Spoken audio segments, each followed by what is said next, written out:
Hi hello welcome back to my channel. ಎಲ್ರಿಗೂ ನಮಸ್ಕಾರ. Welcome back to ಉದ್ಬಾ YouTube ಚಾನಲ್ಗೆ ಸ್ವಾಗತ ಹೇಳ್ತಾ ನಾವು ನಿಮ್ಮ ಪ್ರೀತಿಯ ಮಾಸ್ಟರ್ ಲಕ್ಷ್ಮಣ್ ಮಾಸ್ಟರ್, ಇವರ ವೈಫು ಪ್ರೀತಿಯ ವೈಫು ಸೌಮ್ಯರವರು. ಏನಿವತ್ತಿನ ಟಾಪಿಕ್ಕು, ಏನು ವಿಚಾರದ ಬಗ್ಗೆ ಮಾತಾಡಕ್ಕೆ ಬಂದವ್ರೆ ಅಂತ ನೀವು ಅನ್ಕೋಬೋದು. ಇವತ್ತಿನ ಟಾಪಿಕ್ಕು ನಾವು ಪ್ರೆಗ್ನೆನ್ಸಿ ವಿಡಿಯೋಗಳ ಬಗ್ಗೆ ಮಾಡ್ತಾ ಇದ್ದೀವಿ. ಅಲ್ಲಿ ಹಲವಾರು ವಿಡಿಯೋಗಳನ್ನು ಮಾಡಿದ್ದೀವಿ. ಪ್ರೆಗ್ನೆನ್ಸಿಗೆ ಪ್ರಾಬ್ಲಮ್ಗಳೇನು, ಸೊಲ್ಯೂಷನ್ಗಳೇನು, ಆಗಲಿಲ್ಲ ಅಂದರೆ IVFಗೆ ಹೋಗ್ಬೋದಾ, IVF ಹೋದರೆ ಏನೆಲ್ಲ ಕಾಸ್ಟ್ ಆಗುತ್ತೆ, ಅದು ಆಗಲಿಲ್ಲ ಅಂತ ಹೇಳಿದ್ರೆ ಯಾವ ರೀತಿ ನಾವು IVF ಆಗಲಿಲ್ಲ AM ಆಗಲಿಲ್ಲ ಅಂತ ಹೇಳಿದ್ರೆ ಯಾವ ರೀತಿ ಮಗುವನ್ನ ಅಡಾಪ್ಷನ್ ಮಾಡ್ಕೋಬಹುದು ಅಂತಕ್ಕಂಥ ವಿಚಾರ ಕಾನೂನು ಮುಖಾಂತರವಾಗಿ ಅನ್ನೋದೆಲ್ಲ ವಿಡಿಯೋ ಮಾಡಿದೀವಿ. ಇನ್ನೂ ಸಾಕಷ್ಟು ಹೊಸದಾಗಿ ಯಾರ್ಯಾರು ನೋಡ್ತಿದ್ದೀರಾ ಅವರೆಲ್ಲ ಇನ್ನೂ ಯಾರು ಆ ಚಾನಲ್ ಆ ವಿಡಿಯೋನ ನೋಡಿಲ್ಲ ಅಂತ ಯಾರಿಗೆ ಬೇಕು ಅವರು ಎಲ್ಲಾರು ನೋಡಿ ನಾವೇನ ಸಜೆಸ್ಟ್ ಮಾಡಕ್ಕಾಗಲ್ಲ. ನಿಮ್ಗೆ ಸಮಸ್ಯೆಗಳು, ಈಗ ಯೂಟ್ಯೂಬ್ ಅನ್ನ ಸರ್ಚ್ ಮಾಡೋದೇ ಮುಖ್ಯವಾಗಿ ನಮ್ಗೆ ಸಮಸ್ಯೆಗಳಿವೆ ಅಂತ ತಿಳ್ಕೊಳಕ್ಕೆ, ನಮ್ಗೆ ಗೊತ್ತಿಲ್ಲ ಅಂತ ತಿಳ್ಕೊಳಕ್ಕೆ. ಯಾವ ವಿಚಾರಗಳು ಯಾರಿಗೆ ಬೇಕಾಗಿರ್ತದೆ ಅವ್ರಿಗೆ ಗೊತ್ತಿರೋರು ಶೇರ್ ಮಾಡಿ, ಗೊತ್ತಿಲ್ಲದಿನವರು ಸರ್ಚ್ ಮಾಡಿ ನೋಡಿ ಅಂತ ಅದ್ರ ಬಗ್ಗೆ ತಿಳ್ಕೊಳ್ಳಿ ಅಂತ ಹೇಳ್ತಾ, ಏನು ಇವತ್ತಿನ ಟಾಪಿಕ್ಕು ಅಂತ ಹೇಳಿದ್ರೆ, ಈಗ ಪ್ರೆಗ್ನೆನ್ಸಿ ವಿಡಿಯೋಗಳು ಮಾಡುವಾಗ ನಮ್ಗಾದಂಥ ಸಮಸ್ಯೆಗಳ ಬಗ್ಗೆ ನಾವು ಮೊದಲು ತಿಳ್ಕೊಂಡೆ ನಿಮ್ಗೆ ಹೇಳ್ಕೊಂಡು, ಪ್ರೆಗ್ನೆನ್ಸಿ ವಿಡಿಯೋದಲ್ಲಿ ನಾವು ನೋಡಿದ ಹಾಗೆ, ನಾನು ತಿಳಿದ ಹಾಗೆ, ಅಥವಾ ನಾನು ಓದಿರೋ ವಿಚಾರದಲ್ಲಿ ಬಂದಂಥದ್ದನ್ನು ನಾನು ನಿಮ್ಮ ಮುಂದೆ ಶೇರ್ ಮಾಡಬೇಕು ಅಂತಕ್ಕಂಥದ್ದನ್ನು ಈ ವಿಡಿಯೋದಲ್ಲಿ ಹೇಳೋಕ್ಕೆ ಇಷ್ಟಪಡ್ತೀನಿ. ಏನು ಇವತ್ತಿನ ಟಾಪಿಕ್ಕು ಅಂತ ಹೇಳಿದ್ರೆ, ಪ್ರೆಗ್ನೆನ್ಸಿ ಆಗದೇನೆ ಇರೋದಕ್ಕೆ ಕಾರಣಗಳೇನಿರ್ಬೋದು, ಯಾವೆಲ್ಲ ಕಾರಣಗಳಿಗೆ ಪ್ರೆಗ್ನೆನ್ಸಿ ಆಗಲ್ಲ ಅನ್ನೋದ್ರ ಬಗ್ಗೆ ನಾವಿವತ್ತು ನಿಮಗೆ ಚರ್ಚೆ ಮಾಡ್ತೀವಿ. ನಾವು ನೋಟ್ ಡೌನ್ ಮಾಡ್ಕೊಂಡಂಗೆ ಸುಮಾರು ಒಂದು 20 ತೊಂದರೆಗಳನ್ನು ನಾವು ನೋಟ್ ಡೌನ್ ಮಾಡಿದ್ದೀವಿ. ಆ 20 ಇವತ್ತು ಒಂದೇ ವಿಡಿಯೋದಲ್ಲಿ ನಾನು ನಿಮಗೆ ಶೇರ್ ಮಾಡೋಕ್ಕಾಗಲ್ಲ. ಒಂದು 4-5 ಸಮಸ್ಯೆಗಳ ಬಗ್ಗೆ ನಾನು ನಿಮಗೆ ಈ ವಿಡಿಯೋದಲ್ಲಿ ಶೇರ್ ಮಾಡ್ತೀವಿ. ಈ ವಿಡಿಯೋ ಇಷ್ಟ ಆದಲ್ಲಿ ಪ್ಲೀಸ್ ಲೈಕ್, ಶೇರ್, ಕಮೆಂಟ್ ಹಾಗೆ ಇನ್ನು ಯಾರು ಸಬ್ಸ್ಕ್ರೈಬ್ ಮಾಡ್ಕೊಂಡು ನೋಡಿ ಅಂತ ಹೇಳ್ತಾ, ಇವಾಗ ಪ್ರೆಗ್ನೆನ್ಸಿ ಆಗದೆ ಇರೋದಕ್ಕೆ ಹಲವಾರು ರೀಸನ್ಸ್ ಗಳಿದಾವೆ. ಅಂದ್ರೆ ದೊಡ್ಡ ದೊಡ್ಡ ಪ್ರಾಬ್ಲಮ್ಸ್ ಅಂತ ಇಲ್ಲ, ಫಸ್ಟ್ ಸಣ್ಣ ಪ್ರಾಬ್ಲಮ್ಸ್ ಗಳಿಂದನೇ ದೊಡ್ಡದಾಗುತ್ತೆ ಅನ್ನೋದು ನಮ್ಮ ಅಭಿಪ್ರಾಯ. ಹಾಗಾಗಿ ನಮಗ್ ತಿಳಿದಿರೋಷ್ಟು ಮಟ್ಟಿಗೆ ನಾವು ಇವತ್ತು ಹೇಳ್ಬೇಕು. ಏನಕ್ಕೆ ಮುಖ್ಯವಾದ ನಾವಿಲ್ಲಿ ಚರ್ಚೆ ಮಾಡ್ತಾ ಇರೋದು ಸ್ಪೆಸಿಫಿಕ್ ಆದವಲ್ಲ, ಜನರಲ್ ಸಮಸ್ಯೆಗಳು. ಇನ್ನೊಬ್ಬೊಬ್ರಿಗೆ ಸ್ಪೆಸಿಫಿಕ್ ಪ್ರಾಬ್ಲಮ್. ಹಿಂದೆ ನೋಡಿ ಯಾವ ಟ್ರೀಟ್ಮೆಂಟ್ ಇರ್ಲಿಲ್ಲ. ಇವಾಗಿರೋಷ್ಟು ಹಾಸ್ಪಿಟಲ್ ಸೌಲಭ್ಯಗಳಿರ್ಲಿಲ್ಲ. ಫುಡ್ ಇರ್ಬೋದು, ಇವಾಗ ಏನು ಡ್ರೈ ಫ್ರೂಟ್ಸ್ ತಿನ್ಬೇಕು, ಅದ್ ತಿನ್ಬೇಕು, ಇದ್ ತಿನ್ಬೇಕು, ಏನೇನೆಲ್ಲ ಹೇಳ್ತಾರೆ. ಆಮೇಲೆ ಅಷ್ಟೊಂದೆಲ್ಲ ಅವಾಗ ಏನಿತ್ರಿ, ಅವಾಗ ಎಷ್ಟು ಆರೋಗ್ಯವಾಗಿ ಅದು ಹಾಸ್ಪಿಟ್ಲಿಗೆ ಹೋಗೋಷ್ಟೊಳಗೆ ರೋಡಲ್ಲೆಲ್ಲ ಮಕ್ಳು ಎತ್ಕೊಬಿಡವ್ರಂತೆ, ಅಷ್ಟು ಈಸಿಯಾಗಿ ಆಗ್ತಿತ್ತು. ಆದ್ರೆ ಇವತ್ತು ಹಿಂಗ ಆಗಿದೆ ಅಂತ ಅಂದ್ರೆ ಮೋಸ್ಟ್ಲಿ ನಮ್ಮ ಲೈಫ್ ಸ್ಟೈಲು ಎಲ್ಲವೂ ಮ್ಯಾಟ್ರ್ ಆಗುತ್ತೆ ಅಂತ ನಾವು ತಿಳ್ಕೊಂಡಿದೀವಿ. ಹಾಗಾಗಿ ಆ ವಿಚಾರದ ಬಗ್ಗೆ ನಿಮ್ಮ ಹತ್ರ ಮಾತಾಡ್ತೀವಿ. ನೋಡಿ, ಫಸ್ಟ್ ಆಫ್ ಆಲ್ ಇದು ಜನರಲ್ ಫಾರ್ಮುಲಾ ಫುಡ್. ಹೌದು. ಏನ್ ಫುಡ್ ಬಗ್ಗೆ ಹೇಳ್ತಾ ಇದೀವಿ ಅಂತ ಹೇಳಿದ್ರೆ, ಆಗಿನ ಕಾಲ ಫುಡ್ಗೂ ಈಗಿನ ಕಾಲ ಫುಡ್ಗೂ ಲಾಟ್ ಆಫ್ ಡಿಫ್ರೆನ್ಸ್ ಇದೆ. ಆಗಿನ ಕಾಲ ಫುಡ್ ನಾವು ತಿನ್ನೋಕ್ಕೂ ಆಗಲ್ಲ. ನಾವು ಈಗ ನಾವೇನಿದ್ದೀವಿ, ನಮ್ಮ ಮಕ್ಳುಗಳಿಗೆ ಈ ಹೆಲ್ತ್ ಇರಲ್ಲ. ಯಾಕೆ ಅಂತ ಹೇಳಿದ್ರೆ, ನಾವು ಒಂದು 10-15 ವರ್ಷ 20 ವರ್ಷ ಒಳ್ಳೆಯ ಆಹಾರವನ್ನು ತಿಂದಿದ್ದೀವಿ. ಇತ್ತೀಚಿನ ದಿನದಲ್ಲಂತೂ ತಿಂತಾ ಇರ್ತಕ್ಕಂಥ ಆಹಾರ ಎಲ್ಲವೂ ಕಳಪೆಯುಕ್ತವಾಗಿವೆ. ಫುಡ್ಡಲ್ಲಿ ಏನು ಸತ್ವ ಇಲ್ಲ. ಇದು ಮೇನ್ ರೀಸನ್. ಆಗ ಒಂದು ಉಪ್ಪೆಸರು ಸಾಂಬಾರು ಮಾಡೋದು ಸಾಕು, ಮನೆ ಗಮ್ಮನ. ಈಗ ಏನು ಅನ್ನಲ್ಲ, ತುಪ್ಪದಲ್ಲೂ ಗಮ್ಮನಲ್ಲ, ಏನ್ ಹಾಕೊಂಡ್ರು ಗಮ್ಮನಲ್ಲ. ಹಾಗಾಗಿ ಇದು ಫುಡ್ಡು ತುಂಬಾ ಮೇಜರ್ ಆಗಿ ಸಮಸ್ಯೆ ಆಯ್ತದೆ. ಆವಾಗ ಎಂತೆಂತ ಪಜ್ಜಿಗಳೆಲ್ಲ ಮಾಡೋರಂತೆ, ನಾನೇ ನೋಡಿದ್ದೀನಿ. ಎಂತದ್ದು ಗಣಿಕೆ ಸೊಪ್ಪಿನ ಪಜ್ಜಿ, ಕೈಗತ್ರೆ ಪಜ್ಜಿ, ಮೆಣಸಿನ ಪಜ್ಜಿ, ಜೀರಿಗೆ ಪಜ್ಜಿ, ಎಲ್ಲ ಮಾಡೋರು. ಇವಾಗ ನಾವೇ ಹೇಳ್ಬೇಕಂದ್ರೆ ನಮ್ಮ ಮನೆಗಳಲ್ಲಿ ಆ ತರದ ಸಾಂಬಾರ್ ನಾವೇ ಮಾಡ್ತಾ ಇಲ್ಲ. ನಮ್ಮ ಮನೆಗಳಲ್ಲಿ ಅಂತಲ್ಲ, ಈಗ ನಮ್ಮಮ್ಮ ಮಾಡ್ತಿದ್ದು ಹುಳ್ಳಿಕಾಳು ಸಾಂಬಾರ್ನ ಬೇಯಿಸ್ಬಿಟ್ಟು ಮಾಡೋರು. ಟಮಾಟೆ ಪಜ್ಜಿ ಏನ್ ಮಾಡೋರು, ಈಗ್ಲೂ ನೆನ್ಕೊಂಡ್ರೆ ಆ ನೆನ್ಪು ಬರ್ತದೆ, ಆ ಟೇಸ್ಟ್ ನೆನ್ಪು ಬರ್ತದೆ. ಆ ಟೇಸ್ಟ್ ಊಟ ಇನ್ನೂ ಮಾಡಿಲ್ಲ. ಯಾವ ಗಣಪತಿ ಬಜ್ಜಿ ಮಾಡಿಲ್ಲ, ಟೊಮೊಟೊ ಬಜ್ಜಿ. ಬರೀ ಯಾವ ಟೊಮೊಟೊ ಬಜ್ಜಿ ಮಾಡಿದ್ರೆ ಸಾಕು, ಅದ್ರಲ್ಲಿ ತಿಂದ್ರೆ ಚೆನ್ನಾಗಿರ್ತಿದ್ದಾಗ. ಈಗ ಏನಂತ ಟೇಸ್ಟ್ ಇಲ್ಲ. ಇದ್ರ ಜೊತೆಗೆ ಇದೊಂದು ಕಾರಣ, ಇದು ಫುಡ್ ಅನ್ನೋದು ಒಂದು ಕಾರಣ. Next life style. ಆಮೇಲೆ ಫುಡ್ ನಾವು ಜಂಕ್ ಫುಡ್ ಜಾಸ್ತಿ ಅಡಿಕ್ಷನ್ ಆಗ್ಬಿಟ್ಟಿದೀವಿ.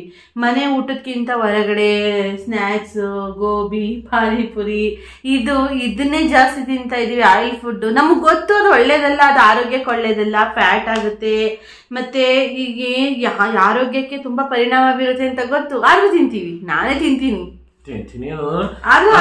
ಬದಲಾವಣೆ ಮಾಡ್ಕೋಬೇಕು. ಜಂಕ್ ಫುಡ್ಗಳನ್ನ ನಾವು ಹೆಚ್ಚು ಬಳಸೋದು ತಪ್ಪಿಸ್ಬೇಕು. ಯಾಕೆ ಅಂತ ಹೇಳಿದ್ರೆ ನಾವು ಹೊರಗಡೆ ತಿಂತಕ್ಕಂಥ 90% ಆಹಾರ ಏನಿದೆ, ಬೇಕರಿ ಐಟಮ್ಸ್ಗಳೇನಿದೆ, ಇವೆಲ್ಲವೂ ಮೈದಾದಿಂದ ಮಾಡಿರೋವೆ. ಮೈದಾ ನಿಮ್ಗೆ ಗೊತ್ತಿರೋ ಹಾಗೆ ಅದು ಕೆಮಿಕಲ್ ಸೇರಿಸಿರೋದು. ಮೈದಾ ಅನ್ನೋದ್ರ ಬಗ್ಗೆ ನಿಮ್ಗೊಂದು ಸ್ವಲ್ಪ 1-2 ನಿಮಿಷ ನಿಮ್ಗೆ ಹೇಳ್ತೀನಿ ಕೇಳಿ. ಏನು ಗೋಧಿ ಹಿಟ್ಟಿನಲ್ಲಿ ನಾವು ತಗೋತೀವಿ, ಗೋಧಿನ ತಗೋತಾರೆ. ಗೋಧಿಯಲ್ಲಿ ತಗೊಂಡಾಗ ಮೊದಲು ಗೋಧಿ ರವೆ ಬರ್ತದೆ, ಗೋಧಿ ಉಪ್ಪಿಟ್ಟಿಗೆ ಬೇಕಾದಂಥದ್ದು ಆಗ್ತದೆ. ಇವೆಲ್ಲವೂ ಆಗಿ ಅಲ್ಲಿ ಮೇಗಡೆ ಇನ್ನು ಗೋಧಿಯನ್ನು ತಿಂದರೆ ಗೊತ್ತಿರ್ತದೆ. ಗೋಧಿನ ತಿಂದಾಗ ಸ್ವಲ್ಪ ರಬ್ಬರ್ ಟೈಪ್ ಸಿಗುತ್ತೆ, ಕೊನೆಗೆ ನೀವು ಒಗಿತಾ ಇದ್ರೆ ಅದು ವೇಸ್ಟೇಜ್. ಅದನ್ನ ತೆಗೆದು ಬಿಸಾಕಬೇಕು.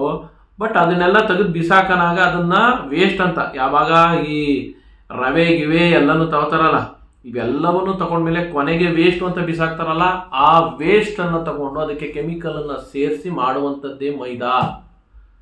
ಆ ಮೈದಾ ಚೀಪಾಗಿ ಸಿಗ್ತದೆ ಅಂತೇಳಿ ಆ ಮೈದಾ ರಬ್ಬರ್ ತರ ಆಳ್ತದೆ, ಉಗ್ತದೆ ಅನ್ನೋ ಕಾರಣಕ್ಕೋಸ್ಕರ ಬೇಕರಿಯಲ್ಲಿ ಅದನ್ನ ಮಾಡ್ತೇವೆ. ನಾವು ಆ ಫುಡ್ಡನ್ನ ಇಷ್ಟಪಟ್ಟು ತಿನ್ಕೊಂಡಿದ್ದೀವಿ. ಆ ಫುಡ್ ಬಹಳ ಡೇಂಜರ್ ಆಗಿರತಕ್ಕಂಥದ್ದು, ಅದನ್ನ ನಾವು ತಿಂತಾ ಇದ್ದೀವಿ. ಅದು ಜಂಕ್ ಫುಡ್. ಇದು ಲೈಫ್ ಸ್ಟೈಲಲ್ಲಿ ಒಂದು ಫುಡ್ ಒಂದು ಹೌದು, ಲೈಫ್ ಸ್ಟೈಲಿಗೆ ನಾವು ಅದನ್ನು ಹೊಂದ್ಕೊಬಿಟ್ಟಿದ್ದೀವಿ. ಈಗ ಯಾರಿಗಾರಪ್ಪ ಪಾನಿಪುರಿ ಇಷ್ಟ ಇಲ್ಲ, ಯಾವುದೇ ಹೆಣ್ಮಕ್ಳಿಗೆ ಕರ್ಕೊಂಡೋಗಿ ನೀವು ಯಾವ ಊಟ ತಿಂತಾರೆ ಅಂತ ಕೇಳಲ್ಲ, ಪಾನಿಪುರಿ ಕೇಳ್ತೇವೆ, ಇಲ್ಲ ಬೇಕರಿ ಐಟಮ್ ಕೇಳ್ತೇವೆ. ಅದು ಏನಾಗಿದೆಯೋ ಗೊತ್ತಿಲ್ಲ. ಇವೆಲ್ಲವೂ ಸಹ ಮುಂದೆ ಪ್ರೆಗ್ನೆನ್ಸಿ ಆಗೋಕ್ಕೆ ತುಂಬ ತೊಂದರೆಯನ್ನು ಕೊಡ್ತದೆ. ಇದ್ರ ಜೊತೆಗೆ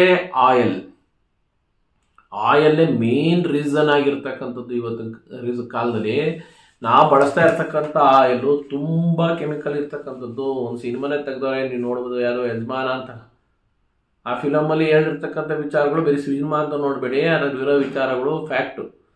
ಏನು ಪ್ಯಾರಾಫಿನ್, ಲಿಕ್ವಿಡ್ ಪ್ಯಾರಾಫಿನ್ ಅಂತಕ್ಕಂಥದ್ದನ್ನು ಸೇರಿಸಿದ್ರೆ ಮಾತ್ರ ಆಯಿಲಲ್ಲಿ ಜಾಸ್ತಿ ಆಗ್ತದೆ. ಆ ಲಿಕ್ವಿಡ್ ಪ್ಯಾರಾಫಿನ್ ಅಂತಕ್ಕಂಥದ್ದು ಮಕ್ಕಳಲ್ಲಿ ಈ ಗರ್ಭಕೋಶಕ್ಕೆ ಸಂಬಂಧಪಟ್ಟಂಥ ತುಂಬ ತೊಂದರೆಗಳನ್ನು ಕೊಡ್ತಾ ಇದೆ ಈ ಜನ್ರೇಷನಲ್ಲಿ.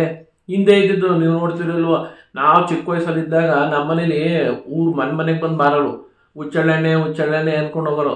ಆ ಹುಚ್ಚೆಳ್ಳೆಣ್ಣೆನ ಹಾಕೊಂಡು ಬರೀ ಅನ್ನಕ್ಕೆ ಹುಚ್ಚೆಳ್ಳೆಣ್ಣೆ ಹಾಕೊಂಡು ತಿನ್ನೋವು. ಎಷ್ಟು ಟೇಸ್ಟ್ ಇರ್ತಿತ್ತು ಅಂದ್ರೆ ಅದು ಈಗಲೂ ತಿನ್ನಕ್ಕೆ ಸಾಧ್ಯವಿಲ್ಲ, ಆ ಟೇಸ್ಟ್ ಬರೋದಿಲ್ಲ. ಈಗ ನಾವು ರಿಫೈಂಡ್ ಆಯಿಲ್ ಅಂತ ತಗೋತೀವಿ. ಅದರಲ್ಲೂ ನೀವು ಸುಮ್ಮನೆ ಹಂಗೆ ಕ್ಯಾಲ್ಕುಲೇಷನ್ ಮಾಡಿ. ಈಗ ಕಡಲೆಕಾಯಿ ಎಣ್ಣೆ ಅಂತ ಕರೀತಾರೆ.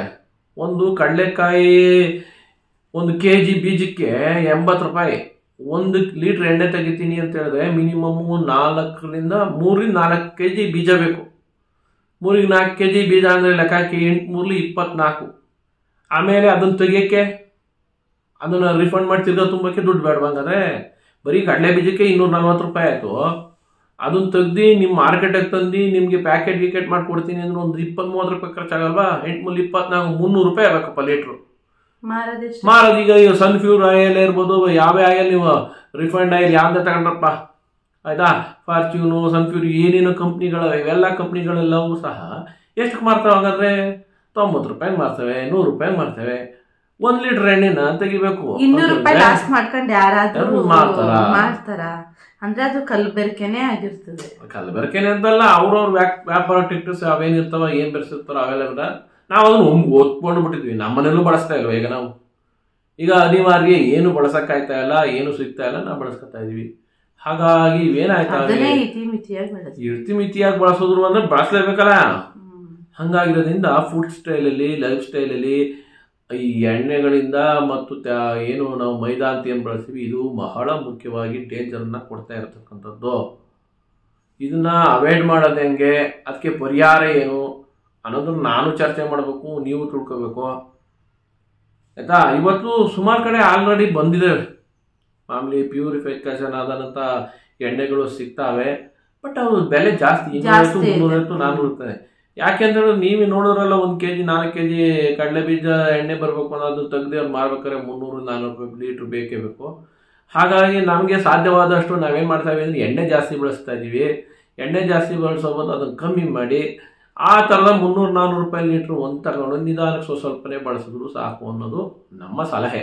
ಇದನ್ನು ನೀವು ಫಾಲೋ ಮಾಡಿ ಹಿಂಗೆ ಮಾಡಿ ಅನ್ನೋದನ್ನ ನಾವು ಪ್ರಸಾರ ಮಾಡ್ತಾ ಇಲ್ಲ, ಇರ್ಬೋದು ಇದು ಒಂದು ಕಾರಣ ಅನ್ನೋದನ್ನ ನಿಮ್ಮ ಮುಂದೆ ಇಡ್ತಾ ಇದ್ದೀನಿ. ಇದಾದ್ಮೇಲೆ ಬಹಳ ಮುಖ್ಯವಾದದ್ದು ಇನ್ನೊಂದೇನಪ್ಪ ಪ್ರೆಗ್ನೆನ್ಸಿ ಆಗ ಕಾರಣ ಅಂತ ಹೇಳಿದ್ರೆ ಒತ್ತಡಕ್ಕಿಂತನೂ ಮುಂಚೆ ಅದು ಲೈಫ್ ಸ್ಟೈಲ್ ಬಂದ್ಮೇಲೆ ಒತ್ತಡದಲ್ಲಿ ಬರ್ತದೆ. ಲೈಫ್ ಸ್ಟೈಲಲ್ಲೇ ಬಂದ್ಬಿಡ್ತದೆ. ಒತ್ತಡ ಇರ್ಬೋದು, ವರ್ಕ್ ಟೆನ್ಷನ್ನು, ಅವ್ರ ಹಂಗಂದ್ರು ಇವ್ರು ಹಿಂಗಂದ್ರು ಅಂತ ಇಲ್ಲೋ ಸಂಸಾರ ಮಾಡಿದ್ರೆ ಅವ್ರಿಗೆ ಮಕ್ಕಳಲ್ಲಾಗತ್ತೆ, ಅದೊಂದು ಕಾರಣ. ಬಿಫೋರ್ ಮ್ಯಾರೇಜಲ್ಲಿ ಪ್ರಾಬ್ಲಮ್ಗಳಿರ್ಬೋದು ಅನ್ನೋದ್ರ ಬಗ್ಗೆ ಹೇಳಬೇಕು ಅಂದರೆ, ಬಿಫೋರ್ ಮ್ಯಾರೇಜು ಈ ಹೆಣ್ಮಕ್ಳು ಮೆಚುರಿಟಿ ಆಯ್ತವೆ. ಮೆಚೂರ್ಡ್ ಆದಂಥ ಸಂದರ್ಭದಲ್ಲಿ ಅವ್ರಿಗೆ ಆಗುವ ಬದಲಾವಣೆಗಳನ್ನೇ ಒಪ್ಕೊಳಕ್ಕೆ ಸಾಧ್ಯ ಇರಕ್ಕಿಲ್ಲ. ಮಕ್ಳುಗಳಿಗೆ ನನ್ನಲ್ಲಿ ಏನೋ ಆಗ್ಬಿಟ್ಟಿದೆ, ಏನೋ ಆಗಬಾರ್ದಾಗ್ಬಿಟ್ಟಿದೆ, ರಕ್ತ ಎಲ್ಲೋ ಹೋಗ್ತಾ ಇದೆ ಅಂತಕ್ಕಂಥ ಫೀಲಿಂಗಲ್ಲಿ ಫೀಲ್ ಮಾಡ್ಕೊತಾರೆ. ಅಂಥ ಸಂದರ್ಭದಲ್ಲಿ ಏನೆಲ್ಲ ಆಗ್ಬೋದು ಅಂತ ಹೇಳಿದ್ರೆ, ಮುಟ್ಟು ಅಂತಕ್ಕಂಥದ್ದು ಒಂದು ನ್ಯಾಚುರಲ್ ಆಗಿರ್ತಕ್ಕಂಥ ಪ್ರಕ್ರಿಯೆ. ಮುಟ್ಟು ಆಗದೇ ಇದ್ರೆ ಮಕ್ಕಳಾಗಕ್ಕೆ ಸಾಧ್ಯವೇ ಇಲ್ಲ. ಆ ಮುಟ್ಟಿನಲ್ಲಿ ಏನೆಲ್ಲ ತೊಂದರೆಗಳಾಯ್ತವೆ ಅನ್ನೋದನ್ನ ಮಕ್ಕಳುಗಳು ಸರಿಯಾದ ರೀತಿಯಲ್ಲಿ ಆಗ ಅನಲೈಸಿಸ್ ಮಾಡ್ದೇ ಟ್ರೀಟ್ಮೆಂಟ್ ತಗೊಳ್ದೇ ಹೋದ್ರೂ ಕಾರಣ ಆಯ್ತದೆ. ಫಾರ್ ಎಕ್ಸಾಂಪಲ್ಲು, ಒಂದು ಮುಟ್ಟು ಅಂತ ಆದಮೇಲೆ ಅದನ್ನು ನಿಖರವಾಗಿ ಒಂದು 28 ದಿನ ಅಥವಾ 30 ದಿನ ಅಂತ ತಗೊಂಡ್ರೆ ಆ ಟೈಮಲ್ಲೇ ಆಗಬೇಕು. ಅದಕ್ಕಿಂತ ಹೆಚ್ಚು ತಗೊಂಡ್ರು ಅದು ಇರ್ರೆಗ್ಯುಲರೇ, ಅದಕ್ಕಿಂತ ಮುಂಚೆ ಆದರೂ ಅದು ಇರ್ರೆಗ್ಯುಲರೇ ಅಂತಾನೆ. ಇದು ಒಂದು ಕಾರಣ. ಮಕ್ಳುಗಳಿಗೆ ಗೊತ್ತಿರಲ್ಲ ಅದನ್ನ ಸ್ವಲ್ಪ ಪೇರೆಂಟ್ಸ್ ಆದವರು ಈಗಲಿಂದ ನೋಡ್ಕೋಬೇಕು. ಇನ್ನೊಂದೇನಪ್ಪ ಅಂತ ಹೇಳಿದ್ರೆ, ಮುಟ್ಟಾದ್ಮೇಲೆ ಈಗ ಮುಟ್ಟು ಅಂತ ಹೇಳಿದ್ರೆ ಏನು, ಗರ್ಭಕೋಶದಲ್ಲಿ ಇರ್ತಕ್ಕಂಥ ಎಗ್ ಏನು ಕಾಯ್ತಾ ಇರುತ್ತೆ ಸ್ಪರ್ಮನ್ನ, ಅದು ಸರಿಯಾದ ಸಮಯದಲ್ಲಿ ಸೇರಲಿಲ್ಲ ಅಂತ ಹೇಳಿದ್ರೆ ಆ ಎಗ್ಗು ಒಡೆದೋದಂಗಾಗಿ ರಪ್ಚರ್ ಆಯ್ತದೆ, ಅಲ್ಲಿ ಗಾಯ ಆಯ್ತದೆ. ಆ ಗಾಯ ಆಗಿರ್ತಕ್ಕಂಥ ವಸ್ತು ದೇಹದ ಒಳಗಿರ್ತದ್ರಿಂದ ಅದನ್ನ ದೇಹ ಒಳಗೆ ಇಟ್ಕೊಳ್ಳೋಕೆ ಇಷ್ಟಪಡೋದಿಲ್ಲ, ದೇಹದಿಂದ ಹೊರಗೆ ಹಾಕ್ತದೆ. ಹೊರಗೆ ಹಾಕೋ ಸಂದರ್ಭದಲ್ಲಿ ಆ ಕಿತ್ಕೊಂಡ್ಬರ್ತಾನೆ ಏನು ಮೊಟ್ಟೆ ಕೂತಿತ್ತು, ಆ ಮೊಟ್ಟೆ ಜಾಗ ಕಿತ್ಕೊಂಡ್ಬಂದಾಗ ಅಲ್ಲಿ ಗಾಯ ಆಯ್ತದೆ. ಆ ಗಾಯದ ರಕ್ತ ರೂಪದಲ್ಲಿ ಹೊರಗಡೆ ಹೋಗುತ್ತೆ. ಇದನ್ನು ಪಿರಿಯಡ್ ಅಂತ ಕರೀತಾರೆ. ಇಲ್ಲಿ ಹೋಗೋನಾಗ ಏನು ಒಂದು ನಿರ್ಗರವಾಗಿ ಒಂದು ಗಾಯ ಆಯಿತು ಅಂತ ಹೇಳಿದ್ರೆ ನಾರ್ಮಲ್ ಆಗಿ 3-4 ದಿನದಲ್ಲಿ ಆ ರಕ್ತ ನಿಲ್ಲಬೇಕು. ಹೌದಾ?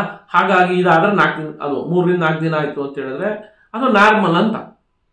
ಒಬ್ಬೊಬ್ಬರಿಗೆ ಒಂದೇ ದಿನಕ್ಕೆ ರಕ್ತಸ್ರಾವ ಅನ್ನೋದು ನಿಂತೋಗ್ಬಿಡುತ್ತೋ, ವಾಸಿ ಆಗ್ಬಿಡ್ತು ಅಂತ ಹೇಳಿದ್ರೆ ಅದು ಪ್ರಾಬ್ಲಮ್ಮೇ ಮುಂದೆ. ಅಥವಾ 1 ವಾರ 10 ದಿನಗಂಟ್ಲು ಪೀರಿಯಡ್ ಬ್ಲೀಡಿಂಗ್ ಹೋಗ್ತಾ ಇದೆ ಅಂತ ಹೇಳಿದ್ರೆ ಅದು ಪ್ರಾಬ್ಲಮ್ಮೇ. ಇದನ್ನ ಮೊದಲೇ ಟ್ರೀಟ್ಮೆಂಟ್ ಆಗಿ ತಗೊಂಡ್ರೆ ಇದು ಒಂದು ಮುಂದೆ ಆಗ್ತಕ್ಕಂಥ ದೊಡ್ಡ ಸಮಸ್ಯೆಯನ್ನ ಬಗೆಹರಿಸ್ಬೋದು. ಇದ್ರ ಜೊತೆಯಲ್ಲಿ ಇನ್ನೊಂದು ವಿಚಾರ ಏನಪ್ಪ ಅಂತ ಹೇಳಿದ್ರೆ, ಈ ಗರ್ಭಕೋಶ ಅಂತಕ್ಕಂಥದ್ದು ಏನದೆ ಅದೊಂದು ಗರ್ಭಗುಡಿ ಅನ್ನತ್ತ. ಈಗ ದೇವಸ್ಥಾನದಲ್ಲಿ ದೇವರು ಎಲ್ಲಿರ್ತಾರೆ? ದೇವಸ್ಥಾನದಲ್ಲಿ ದೇವರು ಇರ್ತಕ್ಕಂಥ ಜಾಗವನ್ನು ಗರ್ಭಗುಡಿ ಅಂತ ಕರೀತಾರೆ. ದೇವರು ಇರ್ತಕ್ಕಂಥ ಜಾಗಕ್ಕೆ ಗರ್ಭಗುಡಿ ಅಂತ ಕರೀತಾರೆ. ಹೆಣ್ಮಕ್ಳು ನಾವು ಎಲ್ಲ ಜನ್ಮವನ್ನು ತಾಳ್ತಕ್ಕಂಥ ಆ ಜಾಗವನ್ನ ಗರ್ಭಕೋಶ ಅಂತ ಯಾಕೆ ಕರೀತಾರೆ ಅಂತಕ್ಕಂಥದ್ದನ್ನು ನೀವು ಅರ್ಥ ಮಾಡ್ಕೊಳ್ಳಿ. ಆ ಗರ್ಭಕೋಶ ಅನ್ನೋದು ಬಹಳ ಸೂಕ್ಷ್ಮವಾದಂತಹ ಅಥವಾ ಬಹಳ ಪವಿತ್ರವಾದಂತಹ ಜಾಗ ಇರ್ತದೆ.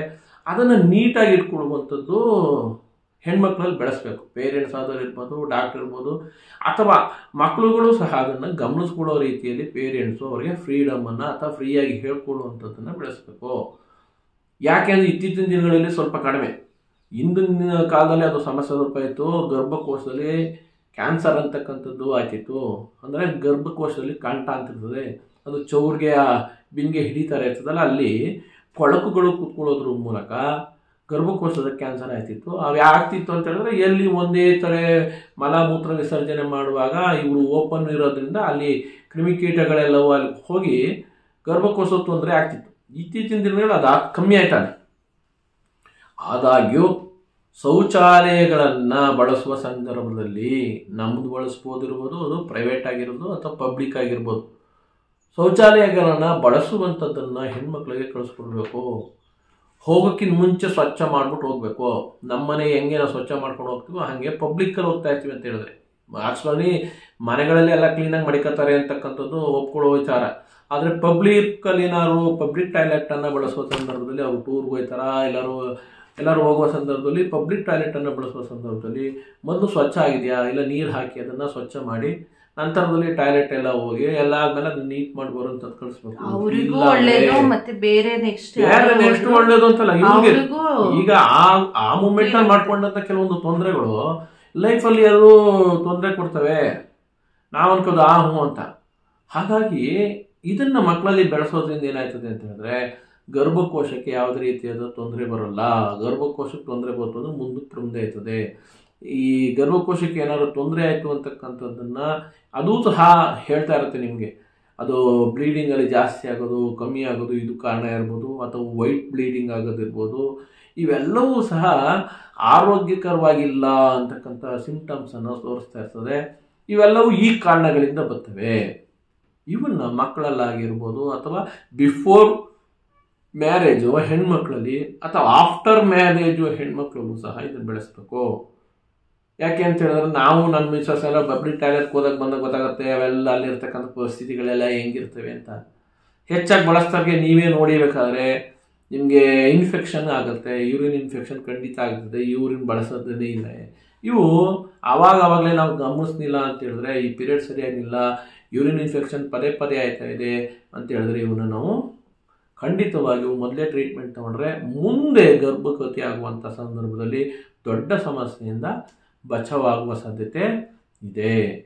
ಇದ್ರ ಜೊತೆಗೆ ಏನಪ್ಪ ಅಂತ ಹೇಳಿ ಇದು ಬಿಫೋರ್ ಮ್ಯಾರೇಜ್ ಆಯಿತು. ಆಫ್ಟರ್ ಮ್ಯಾರೇಜು ಇನ್ನೇನು ಸಮಸ್ಯೆಗಳು ಬರ್ಬೋದು ಅಂತ ಹೇಳಿದ್ರೆ ಇದು ಹೆಣ್ಮಕ್ಳು ಸಂಬಂಧಪಟ್ಟಂಗಾದರೆ ಗಂಡು ಮಕ್ಕಳಲ್ಲೂ ಸಹ ಸಮಸ್ಯೆಗಳು ಉಂಟಾಗ್ಬೋದು. ಅವ್ರು ಗಂಡು ಮಕ್ಕಳಲ್ಲಿ ಏನಾಗ್ಬೋದು ಅಂತ ಹೇಳಿದ್ರೆ ಅವರು ಯೂರಿನರಿ ಇನ್ಫೆಕ್ಷನ್ ಅಂತಕ್ಕಂಥದ್ದು ಆಗ್ತಾ ಇರ್ಬೋದು, ಅಥವಾ ಉಷ್ಣ ಅಂತ ಕರೀತಾರೆ ಗಂಡು ಮಕ್ಕಳಲ್ಲಿ ಹೆಚ್ಚಾಗಿ. ಅವರು ಹೆಚ್ಚಿನ ಪ್ರಮಾಣದಲ್ಲಿ ನೀರು ಕುಡಿದಿಲ್ಲ ಅಂತ ಹೇಳಿದ್ರೆ ಉಷ್ಣ ಅಂತಕ್ಕಂಥದ್ದು ಹೆಚ್ಚಾಗಿ ಗರ್ಭಕೋಶದಲ್ಲಿ ಟೆಸ್ಟರಾಯ್ಡ್ಸ್ಗಳಲ್ಲಿ ಏನು ಸ್ಪರ್ಮ ಉತ್ಪಾದನೆ ಆಗ್ತದೆ ಅದರಲ್ಲಿ ತೊಂದರೆ ಆಗ್ಬೋದು. ಇದ್ರ ಜೊತೆಯಲ್ಲಿ ಗಂಡು ಮಕ್ಕಳು ಬೀಡಿ ಸೇರೋದು, ಎಣ್ಣೆ ಕುಡಿಯೋದು, ಸ್ಮೋಕ್ಗಳನ್ನ ಅಥವಾ ಡ್ರಗ್ಗಳನ್ನ ಇಂಜೆಕ್ಟ್ ಮಾಡ್ತಕ್ಕಂಥದ್ದು ತಗೊಳ್ಳೋದೇನಾದ್ರು ಜಾಸ್ತಿ ಮಾಡಿದ್ರೆ ಅವರಿಗೆ ಗಂಡಸ್ತನದಲ್ಲಿ ತುಂಬ ತೊಂದರೆಯನ್ನು ಅನುಭವಿಸ್ಬೇಕಾಗತ್ತೆ. ಇದು ಗಂಡು ಮಕ್ಕಳಲ್ಲಾಗುವಂಥ ಸಮಸ್ಯೆಗಳಾಗಿದ್ರೆ ಅವು ಬಿಫೋರ್ ಮ್ಯಾರೇಜ್ ಹೆಣ್ಮಕ್ಳಲ್ಲಾಗಿರ್ತಕ್ಕಂಥ ಸಮಸ್ಯೆ ಆಗಿರ್ತದೆ. ಇನ್ನು ಆಫ್ಟರ್ ದ ಮ್ಯಾರೇಜ್ ಯಾವುದೋ ಹುಡುಗ ಇರ್ಬೋದು ಹುಡುಗಿ ಇರ್ಬೋದು ಅವ್ರಿಗೆಲ್ಲರಿಗೂ ಅನ್ಸೋದು ಏನೋ ಸೆಕ್ಸ್ ಅಂತಕ್ಕಂಥ ನೀವೇನೋ ಅನ್ಬೋದು.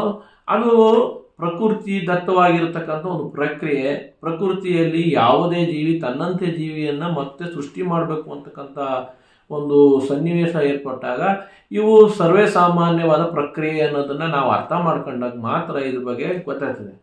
ಇನ್ನೊಂದು ಏನು ಕೇಳ್ತಿದ್ದ ಇದ್ದೀನಿ ಅಂತ ಹೇಳಿದ್ರೆ ಇಲ್ಲಿ ಗಂಡು ಮಕ್ಕಳಾಗಿರ್ಬೋದು ಹೆಣ್ಮಕ್ಳಾಗಿರ್ಬೋದು ಆಫ್ಟರ್ ಮ್ಯಾರೇಜ್ ಆದ ತಕ್ಷಣನೇ ನನಗೆ ಮಗು ಮಾಡ್ತಕ್ಕಂಥ ಶಕ್ತಿ ಇದೆಯಾ ಇಲ್ವಾ ಅಂತಕ್ಕಂಥ ಸಮಸ್ಯೆಗಳು ಅಥವಾ ಗೊಂದಲಗಳು ಅವರಲ್ಲಿರ್ಬೋದು. ಅಥವಾ ಹೆಣ್ಮಕ್ಳಲ್ಲಾದರೆ ನನ್ನ ಮಗು ಪಾಪು ಇರುವಂಥ ಶಕ್ತಿ ಇದೆಯಾ ಅಂತಕ್ಕಂಥ ತೊಂದರೆಗಳು ಬರ್ಬೋದು. ಅದೆಲ್ಲ ಯಾವಾಗ ಬರ್ತವೆ ಅಂತ ಹೇಳಿದ್ರೆ ಒಂದು 6 ತಿಂಗಳು 7 ತಿಂಗಳು ಆಯಿತು ಮಗು ಆಗಲೇ ಇಲ್ಲ ಅಂತ ಹೇಳ್ಕೊಳ್ಳಿ. ಆವಾಗ ಅವರಲ್ಲಿ ಖಿನ್ನತೆ ಉಂಟಾಯ್ತದೆ, ಕೀಳರಿಮೆ ಉಂಟಾಯ್ತದೆ. ನನಗೆ ಆ ಶಕ್ತಿ ಇಲ್ವೇನೋ, ನನಗೆ ಆ ಶಕ್ತಿ ಇಲ್ವೇನೋ ಅಂತಕ್ಕಂಥದ್ದು ಆವಾಗ ಅವ್ರಿಗೆ ಉಂಟಾಗ್ತದೆ. ಇದು ಡಿಪ್ರೆಷನ್ಗೆ ಕಾರಣ ಆಗ್ತದೆ ಈ ಖಿನ್ನತೆ ಅಂತಕ್ಕಂಥದ್ದು. ಹಾಗಾಗಿ ಇದ್ರ ಬಗ್ಗೆ ಸ್ವಲ್ಪ ನಾಲೆಡ್ಜ್ ಇರಬೇಕು. ಯಾಕೆ ಅಂತ ಹೇಳಿದ್ರೆ ನಾನು ಹೇಳ್ತಾ ಇದ್ದೀನಿ, ಫಾರಿನ್ನಲ್ಲಿ ಇದು ಈ ಥರದ ವಿಚಾರನ ಮಾತಾಡಿದ್ರೆ ಅವರೇನು ಇದು ಅನ್ಕೊಳ್ಳಲ್ಲ. ಆದರೆ ನಮ್ಮ ಇಂಡಿಯನ್ ಸೊಸೈಟಿಲಿ ಈ ಥರದ ವಿಚಾರ ಏನಾದ್ರು ಮಾತಾಡ್ತಾ ಇದ್ದೀವಿ ಅಂತ ಹೇಳಿದ್ರೆ ಅವನ್ನ ಕೆಟ್ಟದಾಗಿ ನೋಡ್ತೀವಿ. ಇವನೇನೋ ಹೆಂಗೆ ಮಾತಾಡ್ತಾನೆ, ಇವನಿಗೇನು ಬುದ್ಧಿ ಇಲ್ವಾ, ಯಾವ ವಿಚಾರ ಹೆಂಗೆ ಮಾತಾಡಬೇಕು ಹೆಂಗೆ ಹೇಳ್ಬೇಕು ಅಂತ ಗೊತ್ತಾಗಲ್ವ ಅವನಿಗೆ, ಈ ವಿಚಾರವನ್ನು ಚರ್ಚೆ ಮಾಡ್ತಾ ಇದ್ದಿರಲ್ಲ ಅಂತಕ್ಕಂಥದ್ರ ಬಗ್ಗೆ ನಮಗೆ ನಮ್ಮದೇ ಆದಂಥ ಸಂಪ್ರದಾಯಗಳು ಬೆಳ್ಕೊಂಬಂದ್ಬಿಟ್ಟು ನಾವು ಅದನ್ನು ಸ್ವಲ್ಪ ಮಡಿವಂತಿಕೆ ಅನ್ನೋದನ್ನು ನೋಡ್ತೇವೆ. ಮಡಿವಂತಿಕೆ ಮಾಡಬೇಡಿ ಅಂತ ನಾನು ಹೇಳ್ತಾ ಇಲ್ಲ, ಮಡಿವಂತಿಕೆ ಇರಬೇಕು. ಆದರೆ ಅದ್ರ ಬಗ್ಗೆ ಜ್ಞಾನ ಇರಬೇಕು. ಏನಾಗ್ತಾ ಇದೆ, ಏನು ನಡೀತಾ ಇದೆ ಕರ್ತ ಅನ್ನೋದ್ರ ಬಗ್ಗೆ ಗೊತ್ತಿದ್ದು ನೀವು ಮಡಿವಂತಿಕೆನಾರು ಮಾಡಿ ಅದನ್ನು ಸಂಪ್ರದಾಯ ಅಂತನಾರು ಅಂದ್ಕೊಳ್ಳಿ. ಅಥವಾ ನಾನು ಈ ವಿಚಾರವನ್ನು ನಿಮ್ಮ ಹಂಚ್ಕೊಳ್ಳುವ ಸಂದರ್ಭದಲ್ಲೂ ನಿಮ್ಗೆ ಅನಿಸ್ಬೋದು ಏನು ಮನೆ ಬರೋದಿಲ್ವ ಅಂತ. ಹೌದಾ? ಹಾಗಾಗಿ ನಾನು ಇದನ್ನು ಯಾಕೆ ಹಂಚ್ಕೋತಾ ಇದ್ದೀನಿ ನಿಮ್ಮ ಮುಂದೆ ಅಂತ ಹೇಳಿದ್ರೆ ಈ ವಿಚಾರದ ಬಗ್ಗೆ ನಿಮಗೆ ಜ್ಞಾನ ಇರ್ಬೋದು. ಏನೇನೋ ಓದ್ತಿರಪ್ಪ ನೀವು. ನಾವೀಗ ಮಂಗಳ ಗ್ರಹಕ್ಕೆ ಹೋಗ್ತೀವಿ, ಚಂದ್ರನ ಗ್ರಹಕ್ಕೆ ಹೋಗ್ತೀವಿ, ಅಲ್ಲೂ ಹೋಗ್ತೀವಿ, ಇಂಥ ಸಾಧನೆ ಮಾಡಿದ್ವಿ, ನ್ಯೂಕ್ಲಿಯರ್ ಬಾಂಬ್ ತಂದೀವಿ ಅಂತ ಎಲ್ಲ ತಿಳಿಯೋ ನಾವು ನಮ್ಮ ಬಗ್ಗೆನೇ ನಾವು ತಿಳ್ಕೊಳ್ಳಿಲ್ಲ ನೆಟ್ಟಿಗೆ ಅಂದಮೇಲೆ ಇವೆಲ್ಲ ತಿಳ್ಕೊಂಡು ನಮಗೇನಾಗಬೇಕು, ನಮಗೇನು ಜ್ಞಾನ ಬರುತ್ತಾ ಅಂತ ಹೇಳ್ತಾ ಈ ವಿಡಿಯೋನ 3 ಕಾರಣದಿಂದ ಹೇಳಿದ್ದೀನಿ. ಯಾವ್ಯಾವು? ಫುಡ್ಡು, ಇನ್ನೊಂದು ಲೈಫ್ ಸ್ಟೈಲು, ಬಿಫೋರ್ ಮ್ಯಾರೇಜು ಪೀರಿಯಡಲ್ಲಿ ಆಗ್ತಕ್ಕಂಥ ತೊಂದರೆಗಳು, ಆಫ್ಟರ್ ಮ್ಯಾರೇಜು ಅವು ಯಾವ ರೀತಿಯಾಗಿ ತೊಂದರೆ ಕೊಡ್ತವೆ ಅನ್ನೋದ್ರ ಬಗ್ಗೆ ಈ ವಿಡಿಯೋದಲ್ಲಿ ಚರ್ಚೆ ಮಾಡಿದ್ದೀನಿ. ಅದೇ ರೀತಿಯಾಗಿ ಗಂಡು ಮಕ್ಕಳಲ್ಲಿ ಯಾವ ರೀತಿಯಾಗಿ ಅವ್ರೇನಾದ್ರು ಬ್ಯಾಡ್ ಹ್ಯಾಬಿಟು, ಸಿಗರೇಟು, ಸ್ಮೋಕು, ಡ್ರಗ್ಸ್ಗಳನ್ನ ಅವ್ರೇನಾದ್ರು ಅತಿಯಾಗಿ ಪಡಿತಾನೇ ಇದ್ದಾರೆ, ಅವರಲ್ಲಿ ಗಂಡಸ್ತನ ಅಂತಕ್ಕಂಥದ್ದು ಕಡಿಮೆ ಆಗ್ತದೆ, ಇದೂ ಸಹ ಮುಂದೆ ಪ್ರೆಗ್ನೆನ್ಸಿ ಆಗೋಕ್ಕೆ ತೊಂದರೆ ಆಗ್ತದೆ ಅಂತಕ್ಕಂಥ ವಿಚಾರಗಳನ್ನು ನಿಮ್ಮ ಮುಂದೆ ಪ್ರಸ್ತಾಪ ಮಾಡಿದ್ದೀನಿ. ಮುಂದಿನ ವಿಡಿಯೋದಲ್ಲಿ ನಾನು ಇನ್ನೂ ಹಲವಾರು ಕಾರಣಗಳು, ಇನ್ನೂ 20 ಕಾರಣ 25 ಕಾರಣಗಳಿವೆ ಜನರಲ್ ಆಗಿರ್ತಕ್ಕಂಥವು. ಇದು ಮನುಷ್ಯನಾದವನು ತಿಳ್ಕೊಳ್ಳೇಬೇಕಾಗಿರ್ತಕ್ಕಂತಹ ವಿಚಾರ ಆಗಿರೋದ್ರಿಂದ ನಿಮ್ಮ ಮುಂದೆ ಪ್ರಸ್ತಾಪ ಮಾಡ್ತೀನಿ ಅಂತ ಹೇಳ್ತಾ ಇಷ್ಟೊಂದು ವಿಚಾರವನ್ನು ತಿಳ್ಕೊಳ್ಳೋಕೆ ಅನುವು ಮಾಡಿಕೊಟ್ಟಂತಹ ನಿಮಗೆ ವಂದಿಸುತ್ತಾ ಈ ಒಂದು ವಿಡಿಯೋನ ಇಲ್ಲಿ ಮುಗಿಸ್ತಾ ಇದ್ದೀನಿ. ಬಾಯ್, ನಮಸ್ಕಾರ. ಇಷ್ಟ ಆಗಿದರೆ ಶೇರ್ ಮಾಡಿ, ಲೈಕ್ ಮಾಡಿ ಮತ್ತು ಕಾಮೆಂಟ್ ಮಾಡಿ. ಯಾರಿಗೂ ಉಪಯೋಗ ಆಗಿದೆ ಅವ್ರು ಕಾಮೆಂಟ್ ಮಾಡಿ ತಿಳಿಸಿ, ಅಥವಾ ನಾನೇನಾದ್ರು ತಪ್ಪು ಮಾತಾಡ್ತಾ ಇದ್ದೀನಿ ಕಾಮೆಂಟ್ ಮಾಡಿ ತಿಳಿಸಿ, ಅದನ್ನು ಸರಿಯೇ ಹೊಂದುವಂಥ ಸಂದರ್ಭವನ್ನು ನಾವು ಮಾಡ್ಕೊತೀವಿ ಅಂತ ಹೇಳ್ತಾ ಎಲ್ಲರಿಗೂ ಮತ್ತೊಮ್ಮೆ ಮಗದೊಮ್ಮೆ ವಂದನೆಗಳನ್ನು ಸಲ್ಲಿಸಿ ಈ ಒಂದು ವಿಡಿಯೋನ ಮುಗಿಸ್ತಾ ಇದ್ದೀನಿ. ಧನ್ಯವಾದಗಳು.